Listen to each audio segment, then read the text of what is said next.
काम कर रहा हूँ। और जो मेरा आज का लेक्चर है वो भी इसी पे फोकस रहेगा। तो मेरा जो टॉपिक है वो emerging technology in canopy management, air imaging and decision support system. जो एग्रीकल्चर तो कई सदियों से हम करते आ रहे हैं और ट्रेडिशनल वे से भी करते आ रहे हैं और जो है मॉडर्न वे से भी एग्रीकल्चर होता है, ठीक है। तो ये सब चीज़ें हैं।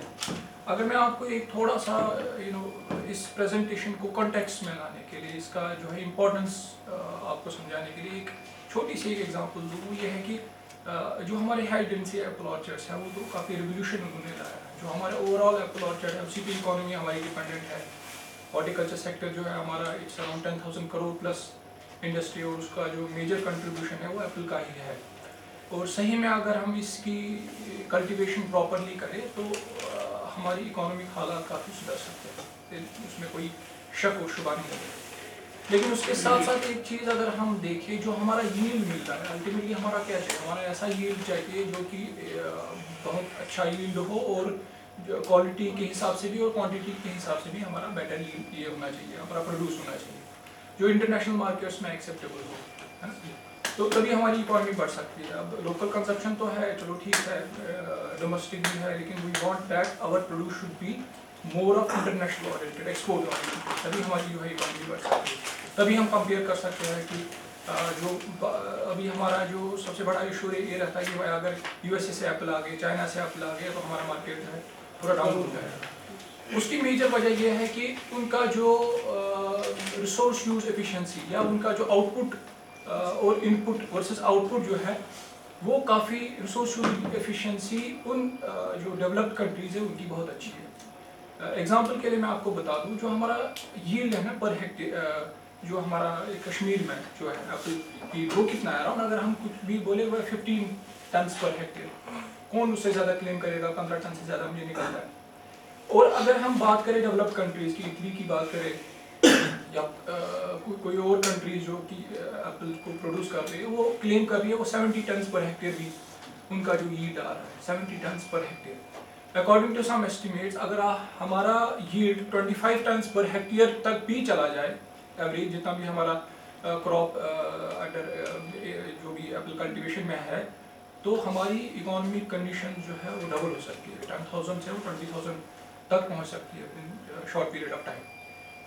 तो अगर हम ये जान ले कि भाई what is the major reason why we are getting low yield as compare to the developed countries, क्यों इतना कम यील्ड आ रहा है। एक वजह उसमें ये भी है ओब्वियसली कि हमारे फार्म्स हमारे जो है हाई डेंसिटी में कन्वर्ट नहीं हुए, क्योंकि हाई डेंसिटी स्पेस कम लेती है और यील्ड भी आपका ज़्यादा मिलता है, that is there. But one more point is कि जो हमारी जो प्रैक्टिसेस हैं, जो हम फील्ड में इनपुट्स अप्लाई करते हैं, क्या उनका हमें वापस रिटर्न्स मिलता है कि नहीं। जो रिसोर्स यूज एफिशिएंसी है, जो हम रिसोर्स इनपुट करते हैं उनकी एफिशिएंसी मिलती है कि नहीं, वो रिसोर्स यूज एफिशिएंसी में हम काफ़ी लैकिंग हैं। अगर हम डेवलप्ड कंट्रीज की बात करें तो उनका रिसोर्स यूज एफिशिएंसी क्यों बेटर है हमारे उसमें, क्योंकि हम साइंटिफिकली अपने क्रॉप्स को मैनेज नहीं कर पाते। अब कुछ पैकेज ऑफ प्रैक्टिस बनी हुई है और उसको हम अप्लाई भी करते हैं, जैसे हमारा जो है स्प्रिंग शेड्यूल, बेसिकली वो स्प्रिंग शेड्यूल नहीं है, वो कंप्लीट पैकेज ऑफ प्रैक्टिस होता है, हम उसको फॉलो करते हैं। But still I believe that's a blanket approach to all of our farms, कि अगर फॉर एग्जांपल हमारे पास इतने डाइवर्स एग्रोक्लाइमेटिक जोन्स हैं, कश्मीर में भी शुपयान है और भी कोई जो है जोन्स हैं, तो क्लाइमेट चेंज होता है। और आपने देखा होगा कभी हम बोलते अगली वैरायटी है भाई जहाँ पहली फ्लावरिंग होती है, कहीं बाद में फ्लावरिंग होती है, फिनोलॉजिकल स्टेज जो है इम्पैक्ट होते हैं। तो मैं ये समझता हूँ कि अगर हम जो लेटेस्ट टेक्नोलॉजीज है अगर हम उनको अप्लाई करने की कोशिश करें, किसमें, अपने एप्पल कल्टीवेशन में। अब हम हाई डेंसिटी एप्पल पे जा रहे हैं, अभी इतनी डिजीज आ रही है हमें पता भी नहीं चल रहा है कि अभी लीफ माइनर का इशू हो गया पिछले साल। इससे पहले तो फूड साइंस डिपार्टमेंट पूरा स्कैब पे काम कर रहा था, स्कैब पे हमने कोशिश की उसको काबू में लाने के लिए, लेकिन अब नई डिजीज उभर रही है। अब इन चीज़ों का सामना हम कैसे करें, तो उसका एक तरीका यह है कि जो लेटेस्ट टेक्नोलॉजीज है उनको हम अडॉप्ट करने की कोशिश करें, और जो फार्म्स हमारे हैं जो कि अब मतलब हमने हाई डेंसिटी एप्पल ऑर्चर्ड लगा उनको मैनेज तो करना है, उनको थ्रू मैकेनाइजेशन मैनुअली तो नहीं होगा। ये तो ऑटोमेशन ही, हमें ऑटोमेशन पे ही जाना पड़ेगा, तभी हम ऐसे फार्म्स को मैनेज कर सकते हैं। और ये ना हो कि हम हाइड्रेंस के अप्रोचेस लगा रहे हैं कि फिर हमें हाथ खड़ा करने पड़े कि हम उसको मैनेज ही नहीं कर पा रहे। सो दैट्स वाई कि we need to apply latest technologies in our high density approaches and orchards in general. तो उससे रिलेटेड जो चीज़ें हैं, कुछ चीज़ें मैं आपको यहाँ बताऊंगा कि क्या क्या कैसे हम अप्लाई कर सकते हैं। देखो, मेरा जब हम एज ए रिसर्चर काम करते हैं, हम एक प्रूफ ऑफ कंसेप्ट डेवलप करते हैं कि भाई ये जो है हो सकता है, लेकिन फिर जब इसको हम फार्म पे लेने की ज़रूरत होती है, फिर जो है इसको और ज़्यादा मॉडिफाई करने और ज़्यादा बेहतर बनाने की ज़रूरत होती है ताकि फार्म लेवल, मास लेवल पे ये इम्प्लीमेंट हो जाए। अब जो प्रूफ ऑफ कंसेप्ट हमने डेवलप किए थे वो भी मैं आपको यहाँ एक्सप्लेन करूँगा कि हमने क्या क्या चीज़ें की है जो इससे जो है रिलेटेड है।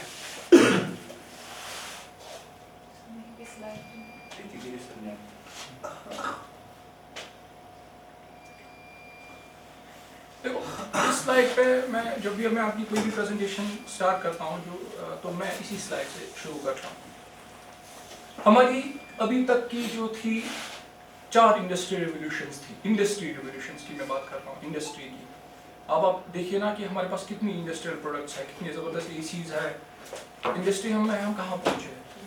और उस इंडस्ट्रियल रिवोल्यूशन का इम्पैक्ट जो है हमारे एग्रीकल्चर पे पड़ा। देखिए, जब इंडस्ट्री 1.0 की पहली इंडस्ट्रियल रिवोल्यूशन थी, उसमें जो है हम ह्यूमन या एनिमल पावर्स का यूज़ करते थे, ठीक है, जैसे आपने दिखाया ट्रेडिशनल वे ऑफ एग्रीकल्चर जो था। उसके बाद इंजन्स इन्वेंट हुए, इंडस्ट्रीज में इंजन्स का यूज़ होने लगा, तो एग्रीकल्चर में भी इंजन्स का यूज़ होने लगा। हमने ट्रैक्टर्स बनाए, ठीक है, मैकेनाइजेशन हमने की। अब जो मैनुअली ट्रेडिशनली काम होते थे, अब वो जो है मशीन से होता है, जिसको हम मैकेनाइजेशन कहते हैं। और तीसरा रिवोल्यूशन आया जब हमने इन मशीन्स को ऑटोमेटिक बनाया, ठीक है ना। पहले तो मैनुअली हम इसको बनाते थे, फिर हमने इनको ऑटोमेटिक बनाया। तो ये एक फॉर एग्जाम्पल एक मशीन है, इसको हम कहते हैं ये कंबाइंड हार्वेस्टर, ठीक है। ये बहुत सारी ऑपरेशन जो है ऑटोमेटिकली हार्वेस्टिंग, थ्रेशिंग, उसका फिर जो है ग्रेन निकालना, सब चीज़ें ऑटोमेटिक करता है। तो इसी तरह फिर हमने ऑटोमेटिक ट्रैक्टर्स निकाले जो खुद ही ट्रैक्टर्स चलते हैं, या बहुत सारी ऑटोमेटिक जो है चीज़ें इस्तेमाल हो गई। उसके बाद जो रिवोल्यूशन आया वो आया because of the latest technology like robotics, ठीक है, रोबोट्स आए। फिर हमारे पास इंटरनेट ऑफ थिंग्स IoT एक टेक्नोलॉजी एक आई। इसी तरह हमारे पास आर्टिफिशियल इंटेलिजेंस एक टेक्नोलॉजी आई, ठीक है। जब इन टेक्नोलॉजीज का भी इंफ्यूजन इंडस्ट्री में हुआ तो चीज़ें और ऑटोमेटिक हो गई। पहले तो एक ऑटोमेटिक सिस्टम था, लेकिन उतना ऑटोमेटिक नहीं था, अब फुल्ली ऑटोमेटिक हो गया। और उसको हम बोलते हैं एग्रीकल्चर 4.0, ड्रोन्स, रोबोट्स, ये mobile applications, apps, automatic alerts, ये सारा आता है आपका एग्रीकल्चर 4.0 में। और आजकल के ज़माने में लोग जो है बात करते हैं एग्रीकल्चर 5.0 की, यानी 5.0 का मतलब ये हुआ कि ये जो सारी ऑटोमेटिक टेक्नोलॉजीज है ये आपस में बात करके, कोलैबोरेट करके हमारे फील्ड्स को संभाल रही है। यानी जो रोबोट है वो इंटरेक्ट कर रहा है किसके साथ, ड्रोन के साथ, ड्रोन सेंसर्स के साथ इंटरेक्ट कर रहा है। ऑटोमेटिकली इनका जो एक वेब बना हुआ है, एक क्लस्टर बना हुआ है जिसमें ये सारे जो है आपस में मिलजुल के काम कर रहे हैं। और हमारा मिनिमम इंटरवेंशन इसमें है, हमने इनको एक बार प्रोग्राम किया कि आपको ये काम करना है, फिर ये कर देता है। That is agriculture 5.0। और अगर हम अपनी बात करें, हम अभी यहाँ पे एग्रीकल्चर मैकेनाइजेशन भी नहीं कर पाते। आपने देखा होगा हालांकि हमारे पास बहुत से ट्रैक्टर्स है, स्प्रेयर्स है, बहुत सारी चीज़ें हैं, आगे बढ़े हैं हम, लेकिन फिर भी हम ऑटोमेशन पे फुली नहीं आ पाते। और जो डेवलप्ड वर्ल्ड जो है वो एग्रीकल्चर 5.0 4.0 से आगे भी बढ़ चुकी है, ठीक है।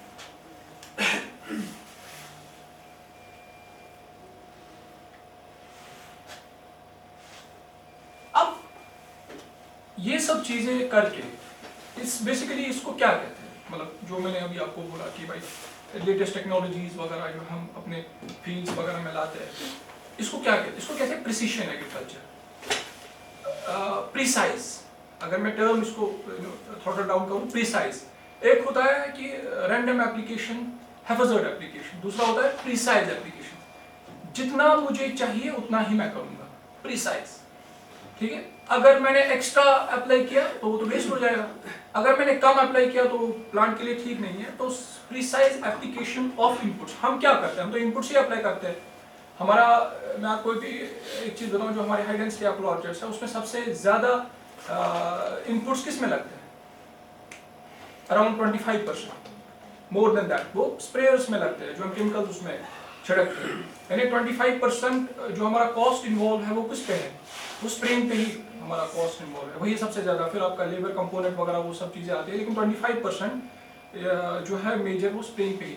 अगर हमें पता चले कि हमें कितना अप्लाई करना है, कितना प्रिसाइज, मतलब how much exactly we need to apply, अगर हम उतना ही अप्लाई करें बस हमारा काम हो जाएगा। अगर हम ज़्यादा अप्लाई करते हैं दैट मीन्स कि पहली चीज़ जो हमारा जो नुकसान होता है वो पैसों का ही नुकसान होता है, क्योंकि ये केमिकल्स वगैरह काफ़ी कॉस्टली रहते हैं, आप उसको अप्लाई करते हो तो वेस्ट हो गया। दूसरा, हेल्थ पे भी इफेक्ट करता है, एनवायरनमेंट पे भी इफेक्ट करता है, ठीक है, क्योंकि जो एक्स्ट्रा आपने अप्लाई किया वो तो कहाँ जाएगा, वो तो सॉइल में ही जाएगा, वो एनवायरनमेंट में ही जाएगा, एयर में ही जाएगा। एयर से कहाँ जाएगा, हमारे इंसान को भी इफेक्ट कर सकते हो और एनवायरनमेंट को भी इफेक्ट कर सकते हो और हमारे वाटर बॉडीज को भी जो है इफेक्ट कर सकते हो।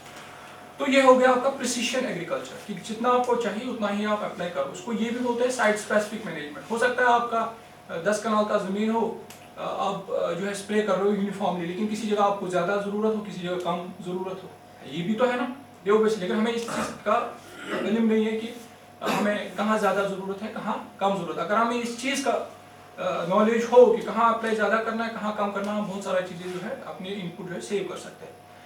जब हमने अपनी इनपुट सेव किए तो सबसे पहली चीज़ क्या होगी, हमारी जो है एफिशिएंसी वो इंक्रीज हो जाएगी, ठीक है। एफिशिएंसी इंक्रीज, एफिशिएंसी मींस कि आपको आउटपुट कितना मिल रहा है और आप इनपुट कितना दे रहे हो, आपकी एफिशिएंसी इंक्रीज होगी। दूसरा, आप जो है सस्टेनेबल प्रैक्टिसेस करते हो। सस्टेनेबल प्रैक्टिसेस मींस ऐसी प्रैक्टिसेस जो एनवायरनमेंट को, ह्यूमंस को इफेक्ट ना करे, ठीक है। ओबियसली जब आप हैफाजर्ड एप्लीकेशन करते हो तो एनवायरनमेंट को तबाह तो करेगी ही वो।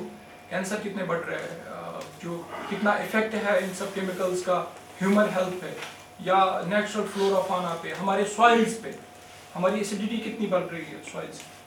और तीसरा, जब हम जितना चाहिए उतना इनपुट अप्लाई करेंगे, हमारा जो है यील्ड भी इंक्रीज हो जाएगा। जो मैं 70 टन्स की बात कर रहा था, 50 टन्स की बात कर रहा था, तो वो हम रियलाइज कर सकते हैं। अब इसको बोलते हैं प्रिसीशन एग्रीकल्चर। इसका दूसरे कुछ नाम भी है, कुछ टर्म्स हैं, सिनोनिम्स टर्म, जिसको हम बोलते हैं स्मार्ट एग्रीकल्चर। स्मार्ट एग्रीकल्चर अब हमारे जहनों पे ज़्यादा मतलब यूज़ करते हैं मैक्सिमम, बिकॉज हमारे पास स्मार्टफोन्स हैं। स्मार्टफोन से फिर सारी चीज़ें जो स्मार्ट एग्रीकल्चर या डिजिटल एग्रीकल्चर या प्रिसीशन एग्रीकल्चर, मैं तीनों चीज़ों को इस लेक्चर के लिए मैं सही ही मानूंगा। चलिए मान लीजिए इसको बोलते हैं स्मार्ट एग्रीकल्चर। अब इसके कंपोनेंट्स क्या है, मैं आपको एक आसान भाषा में समझाऊं कि मैं आपको बोल रहा हूँ मुझे जितना चाहिए मुझे उतना ही अप्लाई करना है। तो उसके लिए सबसे पहला काम मुझे क्या करना है, मुझे पहले देखना है कि भाई मुझे कितना वहाँ ज़रूरत है, तो मुझे मॉनिटरिंग करनी है। जैसे किसी डॉक्टर के पास जाते हैं, वो जब हम कोई सिम्टम्स उसको बोलते हैं, वो पहले स्कैन करके आपको क्या प्रॉब्लम है, यानी टेस्ट को रिकमेंड करता है। तो हम टेस्ट करेंगे, स्कैन करेगी कि भाई कितना हमें चाहिए, हम क्या करेंगे, हम मॉनिटरिंग करेंगे, ठीक है। जब हमने मॉनिटरिंग की उसके बाद देखो, मॉनिटरिंग जो हम सिलेक्टेड पॉइंट्स पे कर सकते हैं। मान लीजिए आपके पास एक ऑर्चर्ड है जो कि 10 कनाल का है, 20 कनाल का है, अब किसी जगह पे आपने मॉनिटरिंग की। अब ये तो पॉसिबल नहीं है कि आप पूरे जो है रीजन में मॉनिटरिंग करोगे या पूरे फील्ड में मॉनिटरिंग करोगे। उसके लिए क्या करोगे आप, मॉनिटरिंग के साथ साथ आप प्रिडिक्शन करोगे, कुछ ऐसे टेक्निक्स का इस्तेमाल करोगे ताकि मॉनिटरिंग के साथ साथ आप प्रिडिक्शंस करो कि अगर एक जगह आपको मालूम हुआ क्या कंडीशन है, आप ऐसे मॉडल्स बनाओगे कि दूसरी जगह कितना है आप वो प्रिडिक्ट कर सको। अब जब आपने प्रिडिक्ट किया, अब उसके बाद क्या करना, डिसाइड करना है कि भाई चलो बताओ यार, अब आपने मॉनिटर किया, अब मुझे कितना अप्लाई करना है, फर्टिलाइजर हो, पेस्टिसाइड हो, वाटर हो, सीड हो, कोई भी इनपुट हो, कितना मुझे डिसाइड करना है। अब चौथा ये है कि ये इनपुट अप्लाई करने के लिए कोई तो होना चाहिए, या तो फार्मर को खुद जाना है उसको अप्लाई करना है, या हमें ऐसी कोई ऑटोमेटिक मशीन अवेलेबल है जिसको हम ये इंफॉर्मेशन दे सके, भाई इतना हमने डिसाइड किया है कि इतना इनपुट होना चाहिए, तो जाओ इसको अप्लाई करो। तो ये आपकी 4 कंपोनेंट्स हैं किसके, डिजिटल एग्रीकल्चर के, ठीक है। इन्हीं को मैं अब एक्सप्लेन करने की कोशिश करूंगा। और जो हमारा ये जो कैनोपी मैनेजमेंट है, तो उसके बारे में मैं आपको जो है थोड़ा बहुत समझाऊंगा। अब हम पहले बात कर रहे हैं किसकी, हम बात कर रहे हैं मॉनिटरिंग की, ठीक है।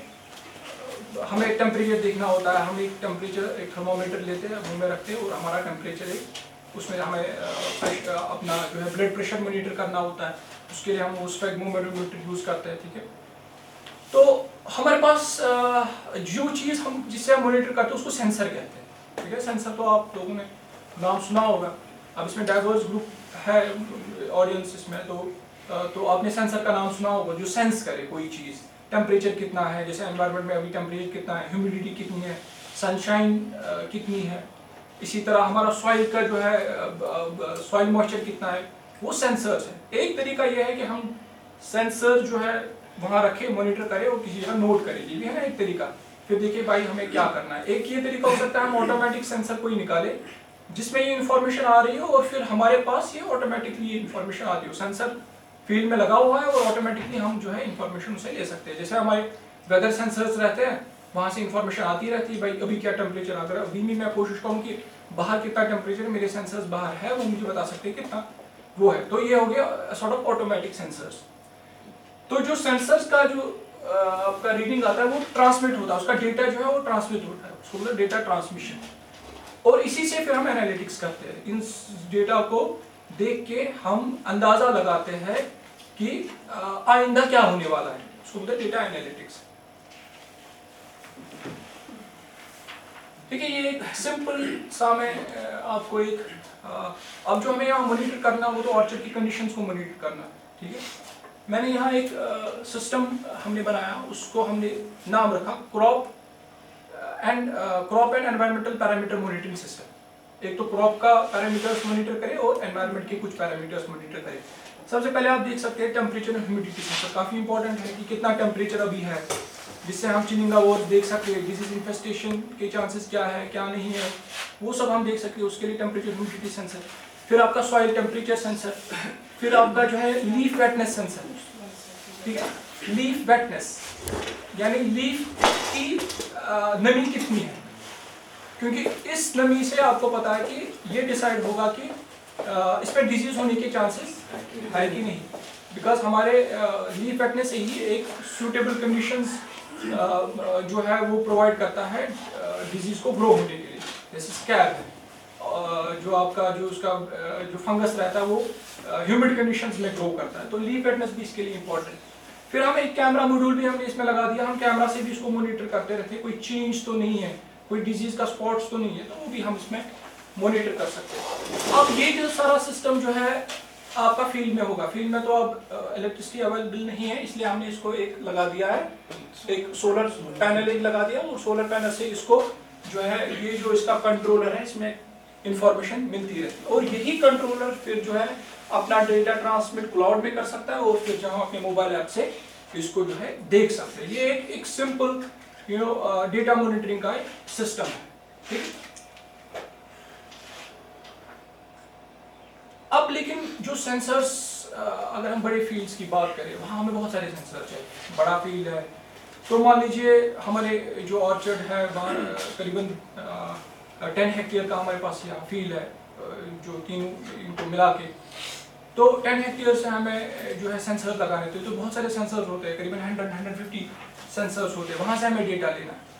तो उसके लिए हम क्या करते हैं काम, हम इस एक सेंसर, ये इंडिपेंडेंट सेंसर है, इसको हम बोलते हैं सेंसर नोड। अब देखिए ये लीफ वेटनेस सेंसर है, मैंने एग्जांपल के लिए यहाँ रखा है लीफ वेटनेस सेंसर। इसमें एक एंटीना है और इसमें एक कंट्रोलर है, और इस कंट्रोलर में इसकी एक बैटरी है जो इसको पावर दे रही है, क्योंकि पावर तो इम्पोर्टेंट है। और जो एंटीना है, एंटीना से इसका जो लीफ वेटनेस का डेटा जो है ट्रांसमिट हो सकता है किसी जगह, ठीक है, किसी जगह ट्रांसमिट हो सकता है इसका डेटा। और इसमें जो बैटरी लगी हुई है, या तो दो ऑप्शन है कि हमें उसको चार्ज करना पड़ेगा सोलर पैनल से, या ऐसी बैटरी हम लगाए जो कि 1-2 साल के लिए इसमें चल सके। तो हमने जो है इसमें ऐसी बैटरी लगा के रखी है जो कि 3 साल तक चल जाती है, क्योंकि इसमें ज़्यादा पावर की ज़रूरत नहीं रहती है, कम पावर की ज़रूरत रहती है। इस टेक्नोलॉजी को हम बोलते हैं लोरा वैन, long range low power wide area network. एक तो लॉन्ग रेंज है, ये अपना डेटा जो है लॉन्ग रेंज में ट्रांसमिट कर सकता है, जैसे रेडियो सिग्नल होते हैं, वो वहाँ जो नशर होती है चीज़ें हम उसको जो है अपने रेडियोस पे सुन पाते हैं, क्योंकि वो डेटा ही होता है, हमारी वॉइस है, वो डेटा ट्रांसफ़र होता है। इसी तरह इसका भी डेटा जो है वो ट्रांसफ़र होता है, लॉन्ग रेंज में वो ट्रांसफ़र कर सकते हैं, उसका जो पावर रिक्वायरमेंट है वो काफ़ी कम है। ऐसे ही हमारे लगे हुए हैं मान लीजिए 200 सेंसर्स 10 हेक्टेयर में, बहुत सारे सेंसर्स लगे हुए हैं। अब हम क्या करते हैं, हम सारे सेंसर्स का डेटा जो है हम सिंगल पॉइंट पे कलेक्ट करते हैं, और इसको जहां हम इसको कलेक्ट करते हैं उसको बोलते हैं गेटवे। ठीक है, गेटवे। गेटवे मीन्स कि एक दरवाजे पे हम उसको जमा करते हैं, ये आपका गेटवे है। अब देखिए इसमें भी एंटीना है, तो ये सारी एंटीना इसके साथ इंटरेक्ट करके इसका डेटा जो है ले लेती है। और ये जो छोटा सा बॉक्स लगा हुआ है, अब इसके बाद हमें काम ये है कि ये डेटा हमें कहीं स्टोर करना है, ऐसी जगह स्टोर करना है कि जहां दुनिया के किसी भी कोने में हम हैं तो वहां से हम इसको देख सकें। ठीक है, जैसे अभी आप मोबाइल फोन्स पे देखते हो ना, क्या जरा देखो यार टेम्परेचर कितना है अभी, या अभी फोरकास्ट क्या है, कल रेन होने वाली है कि नहीं होने वाली, वो बेसिकली कहीं से तो वो डेटा आता है, तो हम इसको उसको हम बोलते हैं क्लाउड में उसको डेटा को स्टोर करते हैं, और क्लाउड से फिर कोई भी इसको एक्सेस कर सकता है।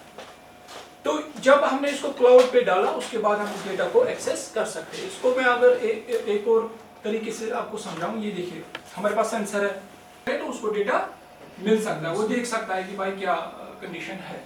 अब देखिए ये सेंसर जो है ट्रांसमिट कर रहा है गेटवे को, और गेटवे से फिर ये क्लाउड में हमारा जो है ट्रांसफर होता है। अब हम इस डेटा को हमें देखना है, अब तो ये किसी फॉर्म में आता है, लेकिन हमें उस फॉर्म में देखना है कि हमें आसानी से ये समझ आ सके। उसके लिए हम रखते हैं इसको डैशबोर्ड। ये देखिए टेम्परेचर आ रहा है, फिर आपका ह्यूमिडिटी आ रहा है, फिर ये एक पूरे ग्राफ्स वगैरह आ रहे हैं कि भाई कैसे ये चेंज हो रहा है, टेम्परेचर कब बढ़ा, सुबह कितना था, शाम को कितना था, एवरेज टेम्परेचर कितना था, माइनस कितना हुआ, या हमारी लीफ वेटनेस कैसे चेंज होगी, ये सारा जो है हम वहाँ से देख सकते हैं अपने कंप्यूटर में भी, और अपने सिमिलर सेंसर जो है लगा के रखे। आप देख सकते हैं ये सारे सेंसर, टेम्परेचर का ये वेरिएशन था, इतना हमारा यील्ड पे असर पड़ा।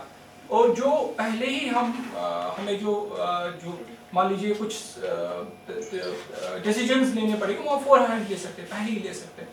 ठीक है, तो ये हमारा पूरे फील्ड में यहाँ स्कॉच शालीमार में ही लगे हुए हैं, और हमारी जितने भी केवीकेज वगैरह है वहाँ से भी हमारा जो है करीबन 6-7 स्टेशन है जहाँ से हम ये सारा डेटा जो है कलेक्ट कर रहे हैं।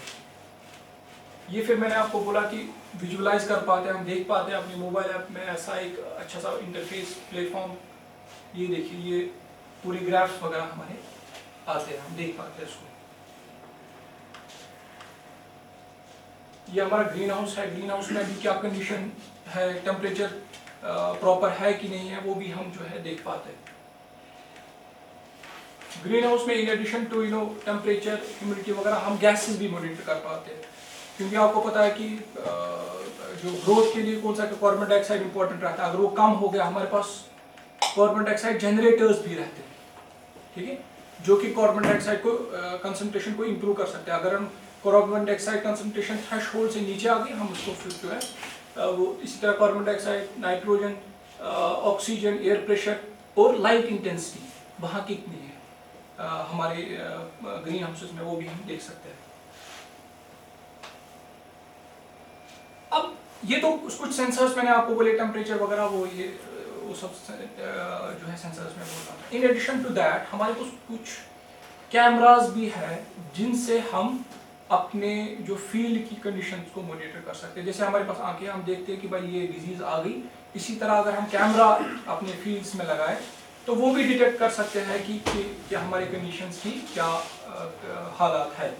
उसमें देखो कुछ ऐसे कैमरास है जैसे हमारी आंख जैसी ही है। अगर हम अपना फ़ोन खोले, हमारे फ़ोन में भी कैमरा रहता है, वो भी वही देखता है जो हमारी आंखें देखती हैं, ठीक है, सेम।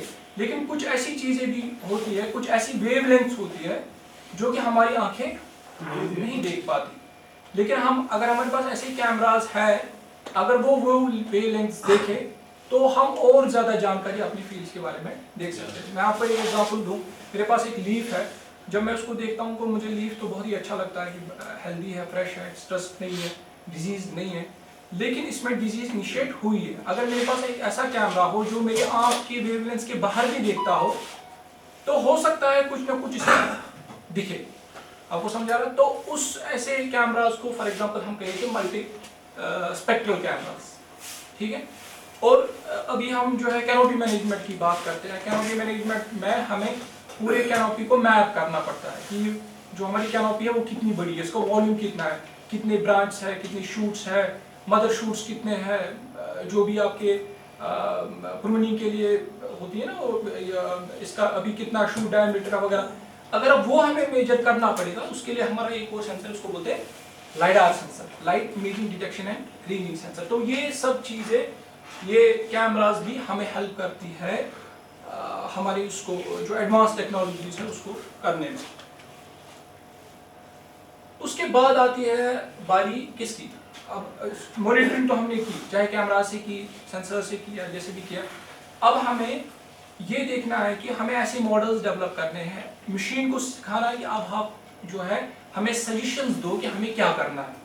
क्योंकि मान लो हम कुछ मॉडल खुद से डेवलप कर सकते हैं कि इतना टेम्परेचर हो गया, इतनी ह्यूमिडिटी होगी, इतनी लीफ इफेक्ट्स होगी, तो क्या चांसेस है, होता है ना, कि आप मुझे बताओ क्या होने वाला है।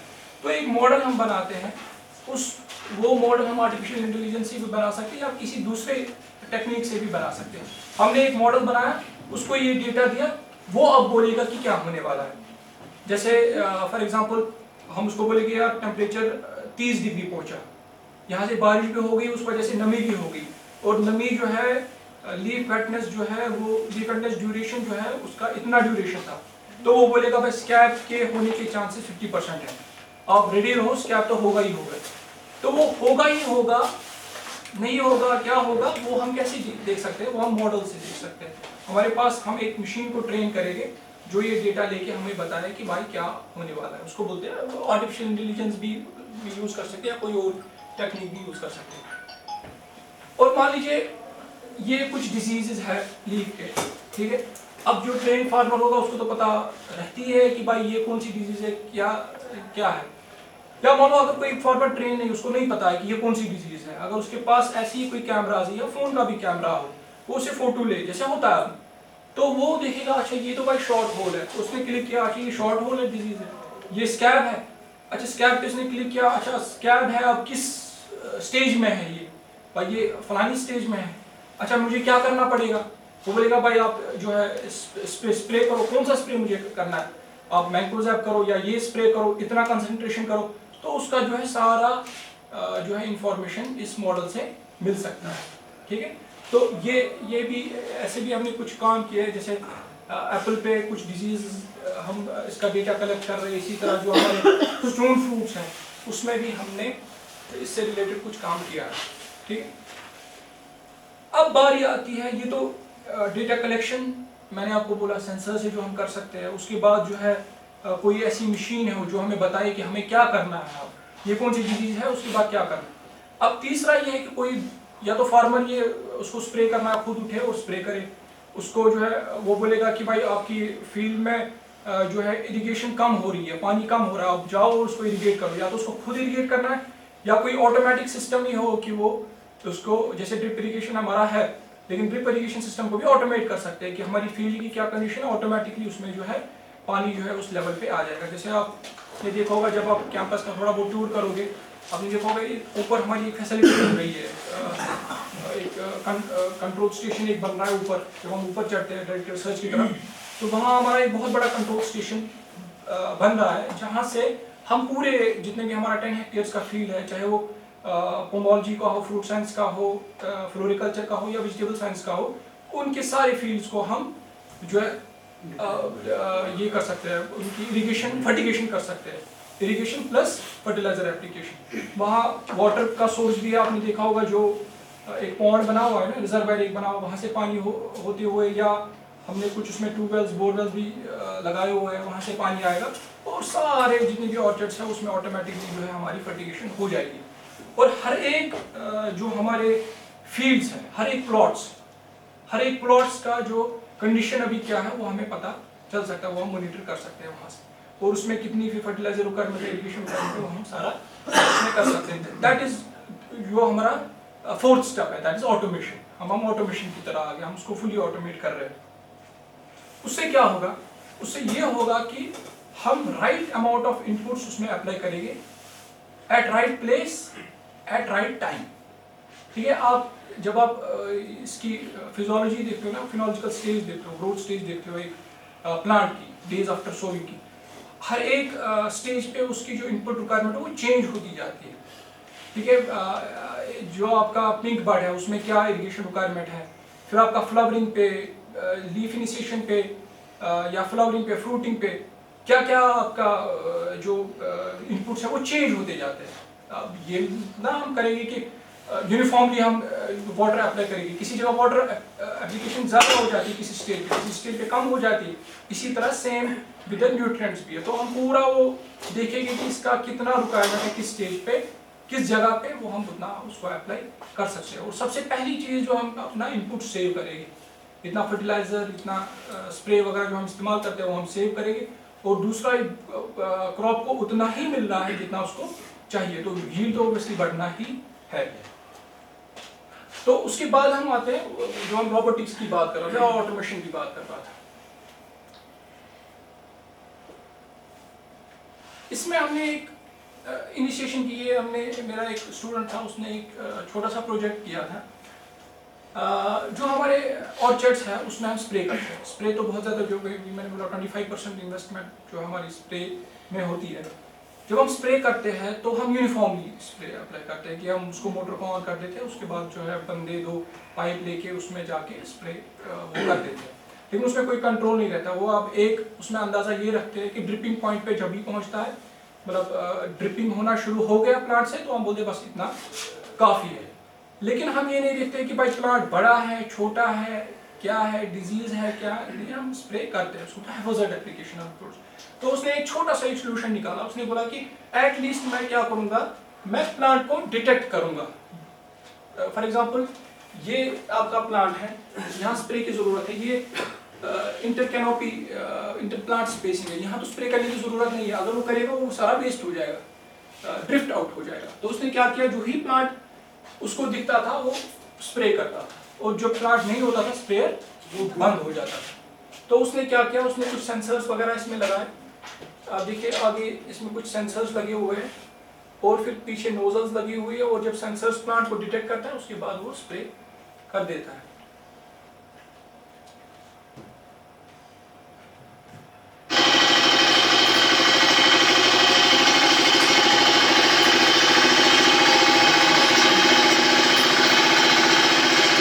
ये बंद हो गया।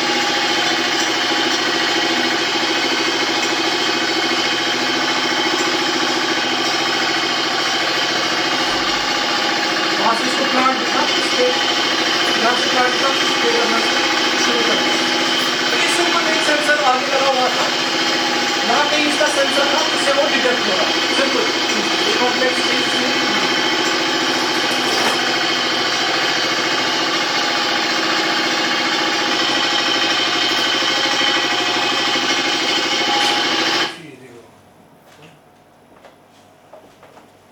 लेकिन अब एक और फिर ये अगर हम ज़्यादा डीपली इसको देखें, एक्चुअली में ये होना चाहिए था उसको जो है पूरा प्लांट का जो है कैनोपी वो मॉनिटर करना चाहिए। तो जैसे आपका ये इसका टाइटल भी था इस ट्रेनिंग का, क्या था, shaping tree, shaping future, canopy management sort of, जो लेक्चर भी था कि कैनोपी ही डिसाइड करेगी कि भाई जैसे आपका प्रूनिंग का है या कोई भी चीज़ है, कैनोपी ही तो डिसाइड करेगी कि हमारे कितना क्या करना है। तो हम क्यों ना ये काम करें कि हम कैनोपी को पहले मैप करेंगे, ठीक है, उसका पूरा एक खाका निकालेंगे कि हमारा जो है कैनोपी कितना बड़ा है। नॉट ओनली कि अब इसके नोजल्स जो थे ना, 4-5 नोजल्स लगे हुए थे, वो तो यूनिफॉर्मली तब भी स्प्रे कर रहे थे, ठीक है। अब आपने देखा होगा जो मिडिल सेक्शन है हमारा कैनोपी का, वो ज़्यादा डेंस रहता है, ज़्यादा लीव्स उसमें रहते हैं। जो नीचे वाला या ऊपर वाला सेक्शन है वो ज़्यादा डेंस नहीं रहता, उसमें कम स्प्रे की ज़रूरत है, बीच में ज़्यादा ज़रूरत है, बीच में ज़्यादा है और नीचे कम ज़रूरत है। तो हमें हर एक सेक्शन को मैप करना पड़ेगा, देखना पड़ेगा कितना बड़ा है, और वो भी रियल टाइम में। जैसे जो हमारा ये मशीन जो चल रही है, तो रियल टाइम में उसको डिटेक्ट करना पड़ेगा, और पीछे जो है नोजल्स को वो करना पड़ेगा कि इंस्ट्रक्ट करना पड़ेगा कि आप स्प्रे करो। तो उसके लिए हमने क्या किया, उसके लिए हमने सोचा कि भाई पहले हम कैनोपी को डिवाइड करेंगे 3 सेक्शंस में, ठीक है, 1, 2, 3। जैसे हम कर रहे हैं, और हर एक सेक्शन का हम वॉल्यूम निकालेंगे, ठीक है। जब हमने हर एक सेक्शन का वॉल्यूम निकाला, उसके बाद हम कुछ एक इसमें कोई कंप्यूटर का यूज करेंगे, माइक्रो कंप्यूटर, छोटे कंप्यूटर का यूज करेंगे, माइक्रो कंट्रोलर का यूज करेंगे, जो नोजल्स की स्प्रे रेट को कंट्रोल कर सके। जहाँ ज्यादा कैनोपी आ गई वहाँ वो ज्यादा स्प्रे करे, और जहाँ कम कैनोपी आ गई वहाँ कम स्प्रे करे, और जहाँ कैनोपी नहीं हो वहाँ बंद करे, वहाँ पूरा बंद करे। तो ये हमने एक आइडिया सोचा। तो फिर हमने इस पे फर्दर जो है काम किया। हमने कुछ इलेक्ट्रॉनिक्स का एप्लीकेशन इसमें किया, ठीक है। एक इलेक्ट्रॉनिक्स का एप्लीकेशन भी किया, और जो हमने इसका कंप्यूटर प्रोग्रामिंग का भी या एआई का भी हमने इसमें एप्लीकेशन किया। हमने कुछ सेंसर्स लगाए। ये देखिए एक सेंसर है, जिस सेंसर का नाम है light imaging detection and reading. अगर इस सेंसर को मैं यहाँ रखूँ तो मैं इस पूरे इसको भी मैप कर सकता हूँ, कमरे को भी मैप कर सकता हूँ, लोग भी दिखेगी कि भाई ये बंदा यहाँ खड़ा है। तो फाइनली क्या होता था, सेंसर कुछ इस तरह प्लांट को देखता था। अब देखो यहाँ इसने एक सेक्शन देखा, ये अभी स्टार्ट ही कर रहा है, तो ये छोटा सा सेक्शन है। यहाँ मिडिल सेक्शन में ये बड़ा है, फिर ये धीरे धीरे कम होता जाता। तो हर एक सेक्शन को ये मैप कर रहा था, और हर एक सेक्शन के हिसाब से जो है स्प्रे कर रहा था। जितना बड़ा इसको सेक्शन दिखता था उस हिसाब से इसको स्प्रे करता था। और फाइनली क्या है, हमने इस सिस्टम को एक छोटे से रोबोट पे लगा दिया, और ये रोबोट जो है फील्ड में जाके वहाँ प्लांट्स को डिटेक्ट करता था और फिर जो है स्प्रे करता था। इसमें एक और कंपोनेंट था, वो ये था कि जैसे कोई भी ट्रैक्टर हो वो तो चलाना पड़ता है ना किसी ऑपरेटर को, तो ये ऑटोमेटिक चलता था। या तो इसको हम रिमोट से चला सकते थे, या अपने ऑर्चर्ड का मैप इसमें देख सकते हो, उस मैप से ये ऑटोमेटिकली जो है फील्ड में जा सकता था। तो फाइनली ये सिस्टम इसका पूरा क्या था, ज्यादा कॉम्प्लेक्स नहीं है, कोई भी इसको समझ सकता है। सिस्टम ये था कि हमारे पास एक सेंसर सिस्टम था जो कि कैनोपी को मैप कर रहा था, जो मैंने पिछली स्लाइड में आपको दिखाया। और ये सारे जो है इंफॉर्मेशन दे रहे थे पंप्स को, और पंप्स अपना फ्लो दे रहे थे किनको, नोजल्स को। और नोजल्स पे भी कुछ solenoid valves, electronically controlled nozzles, solenoid valves थे जो बंद और ऑन होते थे। तो ये सारा इंफॉर्मेशन मिलता था पंप्स को और नोजल्स को। और जब उसको दिखता था कि भाई कैनोपी कम है, पंप का जो फ्लो रेट है वो कम होता था, ठीक है, ऑटोमेटिकली वो कम होता। और जब उसको दिखता था कि कैनोपी है ही नहीं, उस टाइम ये जो सोलेनॉइड वाल्व है ये बंद हो जाती है, ठीक है। ये बंद हो गई तो फ्लो आपका बंद हो जाता। और फाइनली हमें कुछ ऐसा कैनोपी को हम इंप्रूव कर सकते, डिटेक्ट कर सकते हैं। ये देखिए ये एक्चुअल फील्ड है ना, इसमें प्लांट्स लगे हुए हैं, और ये जो हमने मैप बनाया ये ड्रोन से बनाया हुआ है।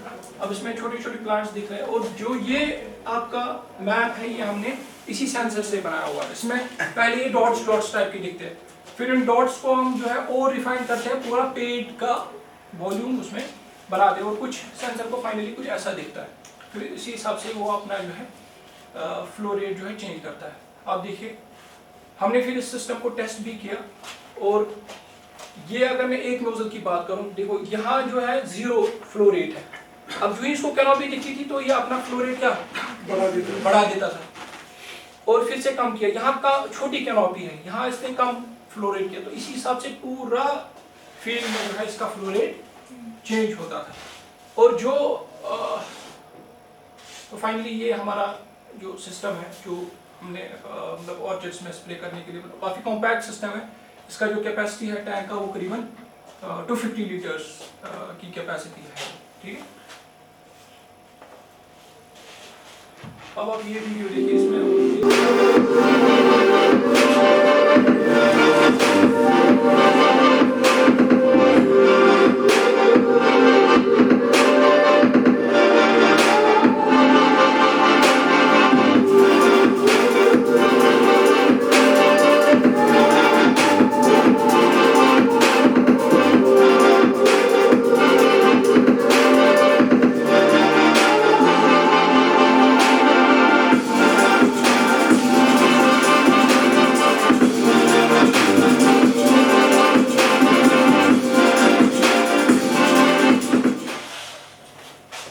रिजल्ट्स आए इनिशियल, उस रिजल्ट्स में ये मैं सेव हो रहे हैं, और सेव हो रहे हैं दैट मीन्स आपका सीधा फायदा हो रहा है मॉनेटरी इस पे लेवल पे। और दूसरा जो हैजार्ड एप्लीकेशन है, जो एनवायरनमेंट पे इफेक्ट था या लोगों पे इफेक्ट था, क्योंकि ऑब्वियसली अगर प्लांट पे नहीं जाएगा तो जाएगा कहाँ, या तो सॉइल में जाएगा या तो जो ऑपरेटर उसको ऑपरेट कर रहा है उसके उसमें जाएगा।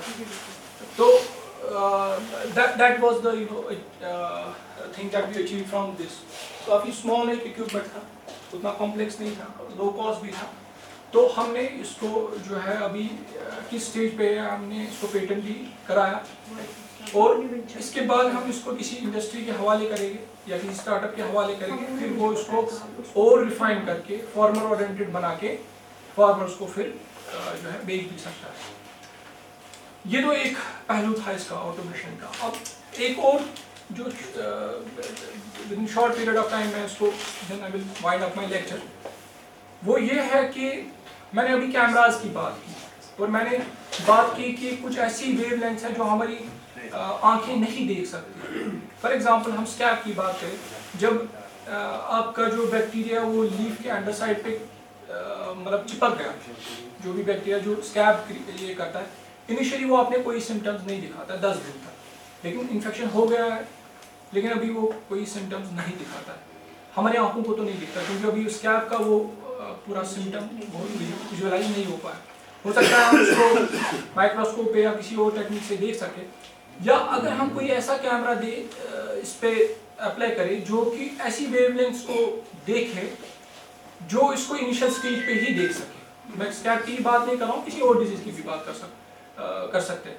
अगर हमने इसको इनिशियल स्टेज पे ही देखा, इन्फेक्शन हो गया है, अब आप खुद सोच सकते हैं कि फुल फ्लेज्ड इन्फेक्शन पे और इनिशियल इन्फेक्शन पे हम तो अगर इनिशियली हमें पता चला, फॉरवर्डिंग हमें मिली, हम थोड़ा सा स्प्रे करके इसको मैनेज कर सकते हैं, हमें फुल फ्लेज स्प्रे करने की ज़रूरत नहीं है। तो उसके लिए जो हम यूज़ करते हैं, हम दो चीज़ों का यूज़ कर सकते हैं। हम मल्टी स्पेक्ट्रल कैमरास का यूज़ कर सकते हैं और हाइपर स्पेक्ट्रल कैमरास का यूज़ कर सकते हैं।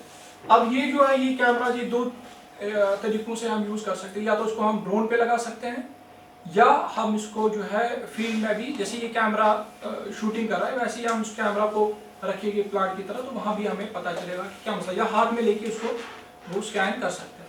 तो ये दो चीज़ें मुझे आपको बतानी है, और इसका जो इसके बैकग्राउंड पे मैं नहीं जाऊँगा। फॉर एग्जांपल ये आपको एक सेव दिख रहा है, ठीक है, ये आपको नॉर्मल दिख रहा है, इसमें कोई डॉट नहीं है। जब मैं इसको हाइपरस्पेक्ट्रल कैमरा से देखूँ तो सीधे इसमें डॉट दिख रहा है, कुछ उसमें प्रॉब्लम है, कुछ ऑलरेडी कुछ ब्रूजिंग वगैरह हुई है।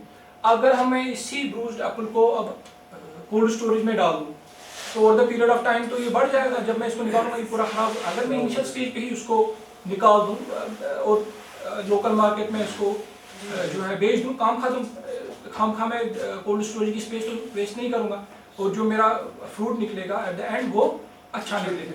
इसी तरह ये तो एक हो गया हाइपरस्पेक्ट्रल। इसी तरह हम एक्सरेज का भी इस्तेमाल कर सकते हैं। एक होता है हार्ड एक्सरेज और सॉफ्ट एक्सरेज। सॉफ्ट एक्सरेज ये होता है कि अगर हम किसी चीज़ को एक्सरे करो उसमें कोई इफेक्ट नहीं होता है। फूड ग्रेड एक्सरे कुछ आता है। तो हमारे इंटरनल डिफेक्ट्स है एप्पल्स के, जैसे वाटर कोर या और भी कोई इंटरनल डिफेक्ट्स है, बिटर पिट, तो आपने जो है आपके एप्पल्स में इंटरनल डिफेक्ट था, अब तो वो दिखा नहीं। अगर दिखता तो हम उसको जो है फेंक देते, पहले कोल्ड स्टोरेज में नहीं डालते। लेकिन इंटरनल आपको दिखा नहीं, आपने कोल्ड स्टोरेज में इसको डाल दिया, और जब आपने निकाला आप खोल रहे अंदर से जो है ख़राब है एप्पल।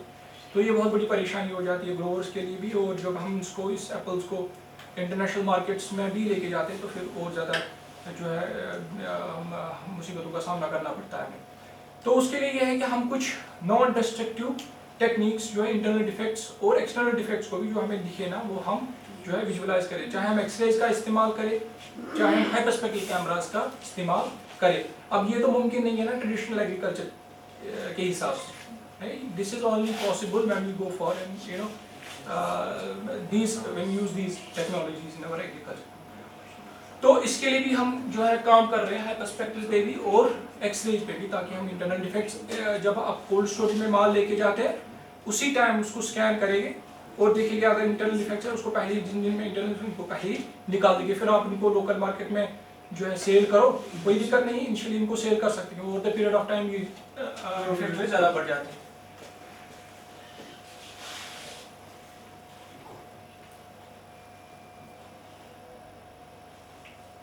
अब इसको जो है हम जो अपनी मॉनिटरिंग है फील्ड्स की, अभी मैंने सेंसर्स आपको दिखाया, फिर कुछ कैमरास दिखाया, फिर मैंने आपको रोबोटिक्स का कुछ इंट्रोडक्शन दिया कि क्या क्या हमने किया। अब ये है कि ड्रोन भी काफ़ी ज़्यादा इस्तेमाल हो रहे हैं एग्रीकल्चर में, ठीक है। अब आपने देखा होगा ड्रोन स्प्रेइंग के लिए यूज़ होते हैं, ठीक है ना। फील्ड क्रॉप्स के लिए ज़्यादा हो सकता है कि अगर हम उनको ड्रोन्स को प्रॉपरली मॉडिफाई कर पाए तो ऑर्चर्ड स्प्रेइंग के लिए भी हम यूज़ कर सकते हैं, ठीक है। अब यह है कि ऑर्चर्ड को मॉनिटरिंग के लिए भी यूज़ कर सकते हैं। हमारे पास एक ड्रोन है, हमारा जो जितना भी ये कॉस्ट का सारा एरिया है वो 35 मिनट्स पे वो पूरा स्कैन कर देता है उसको। यानी आपने ड्रोन को उड़ाया, विदिन 35 मिनट में वो सारे, ये करीबन 10 हेक्टेयर्स का एरिया है हमारा, तो उस 10 हेक्टेयर्स को ये स्कैन कर देता है और हमारे पास डेटा आ जाता है। तो उसकी मैं आपको एक वीडियो दिखाऊँ, आप ये देख लीजिए, उसके बाद हम इस पर डिस्कस करेंगे।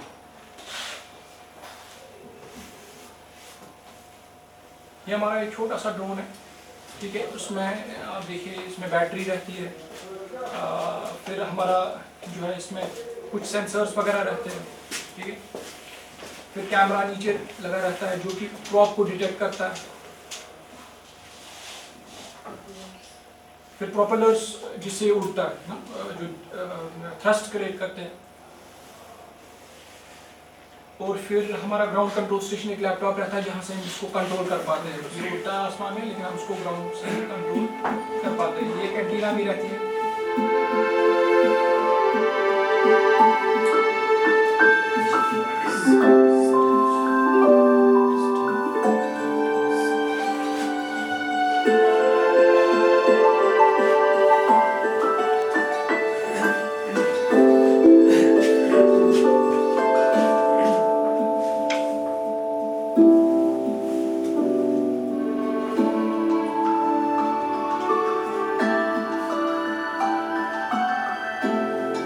हम इसको एक कैलिब्रेशन करते हैं। मान लीजिए हम ड्रोन उड़ा रहे हैं, किसी दिन धूप ज़्यादा है या क्लाउडी कंडीशन है, उसको यूनिफॉर्म करने के लिए हम छोटी सी कैलिब्रेशन करते हैं इसको।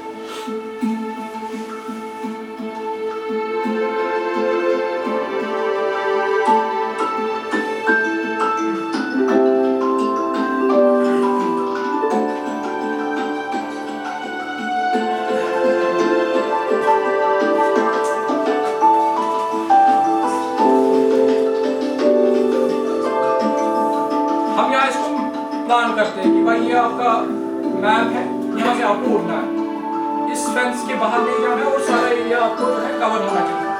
तो ये सारी इन्फॉर्मेशन हम ड्रोन में अप डाउन कर देते हैं, क्लिक करते हैं उस पर लैपटॉप में, ये सारी इन्फॉर्मेशन ड्रोन में चली जाती है। ड्रोन उसके बाद उड़ना शुरू कर देता है।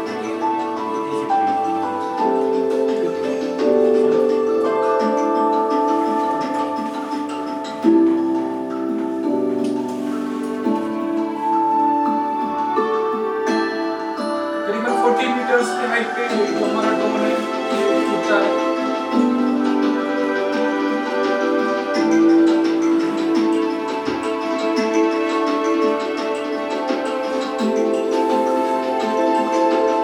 ये हमारा इस पास का मैप है, यहाँ से हम इसको देख सकते हैं कंप्यूटर पे कि कहाँ पे ड्रोन है, क्योंकि आगे ऊपर उड़ता है तो हमें दिखता नहीं है ड्रोन कहाँ है।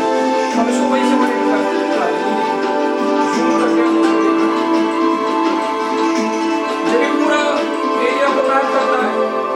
उसी जगह जिस जगह से टेक ऑफ किया था उसी जगह पे लैंड हो जाता। अगर हम 100 भी जगह कुछ भी करें, ये अपना मैप करके आ जाएगा। तो फिर जो है ये नीचे जो कैमरा लगा हुआ है उसमें हमारा सारा डेटा इसमें कैप्चर हो जाता है।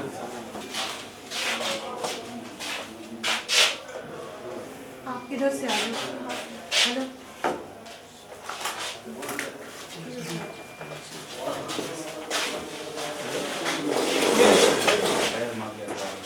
एक मैप हमें मिल जाएगा, जो हमने फ्लाई किया उसका एक मैप मिल जाएगा। फॉर एग्जाम्पल कुछ एरियाज काफ़ी ग्रीन एरियाज हैं, तो ये एरियाज ऐसे हैं जहाँ की न्यूट्रिशन लेवल काफ़ी अच्छी है, और कुछ ऐसे येलो एरियाज हैं, दैट मीन्स इसमें मीडियम न्यूट्रिशन लेवल है। अगर कुछ रेड एरियाज इसमें दिख रहे हैं या ऑरेंज एरियाज दिख रहे हैं, इसमें यह है कि इसमें न्यूट्रिशन लेवल कम है। तो अगर सोचिए तो मैप हमें मिलता है, ये पूरा जियो टैग मिलता है, यानी इसकी कोऑर्डिनेट्स रहते हैं, हम उस जगह पे जा सकते हैं और देख सकते हैं कि भाई इसमें क्या है। और अगर हम यही मैप, इतनी टेक्नोलॉजी हमने अभी नहीं बनाई, मैं आपको जस्ट बता रहा हूँ, प्रूफ ऑफ कंसेप्ट हमने किया है। अगर हम यही मैप अब एक स्प्रेइंग ड्रोन को ले और उसमें जो है उसमें न्यूट्रिएंट्स डाल दें और फिर वो इन्हीं जगह पे जाके उतना ही स्प्रे करेगा जितनी रिक्वायरमेंट है, उसी को हम बोलते हैं प्रिसिशन एग्रीकल्चर। समझा रहा आपको? तो ये था ड्रोन्स का ये एप्लीकेशन। तो ये this is you know what we call as a form of the future. जो मुस्तकबिल के हमारे फॉर्म्स हैं वो कैसे होनी चाहिए, वो ये इससे हमें पता चलता है। तो उसमें क्या होगा, एक तो हमारा सबसे पहले क्या होगा, हमारा यील्ड बढ़ जाएगा, एनहांस यील्ड, और उसके बाद सस्टेनेबल प्रैक्टिसेस हम उतना ही अप्लाई कर रहे हैं जितना हमें ज़रूरत है। और तीसरा हमें डेटा ड्रिवन इंसाइट्स मिलती, यानी हम वहाँ से मॉनिटर कर पाते हैं, उसमें जो इंसाइट्स मिलती है उसी के हिसाब से हम फिर जो है काम करते हैं। ठीक है, अगर कोई क्वेश्चन है आप मुझे पूछ सकते हैं।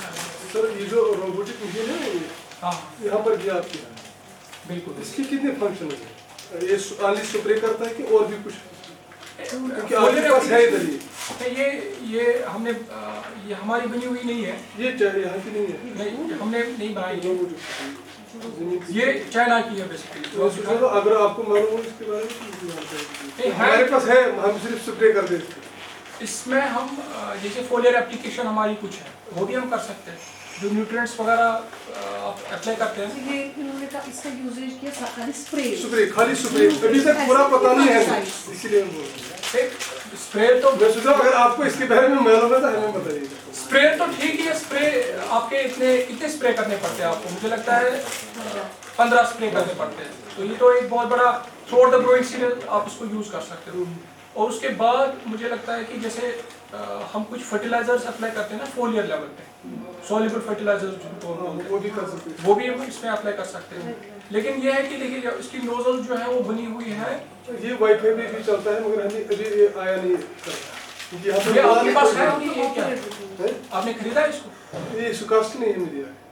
दिया है आप, मगर ऐसी आप यूज नहीं करते इसको? कर रहे हैं, दवाई कर रहे हैं, अच्छा। पूरी नॉलेज नहीं है, बाकी कौन सी फैसिलिटी है अभी इनको ये नहीं आ रहा how to use. How to use. चलिए कोई नहीं, ये बेसिकली चाइना की मशीन है, हमारे यहाँ भी है ना, मैंने यहाँ देखी यहाँ इसलिए भी मैं बोल रहा हूँ। हमारे पास एक मशीन है। लेकिन जो हमने वो डेवलप किया था दैट वाज ये भी यूनिफॉर्म एप्लीकेशन करता है। जब आपने इसको ऑन किया उसके बाद ये स्प्रे करना ये शुरू पूरा करता है, पूरा करता है। क्योंकि आपने बताया उसमें सेंसर लगे हैं, जहाँ पर ना दिखिए वहाँ रुक जाता है। रुक भी जाता है, मशीन चलती है मगर वो बंद हो जाती है।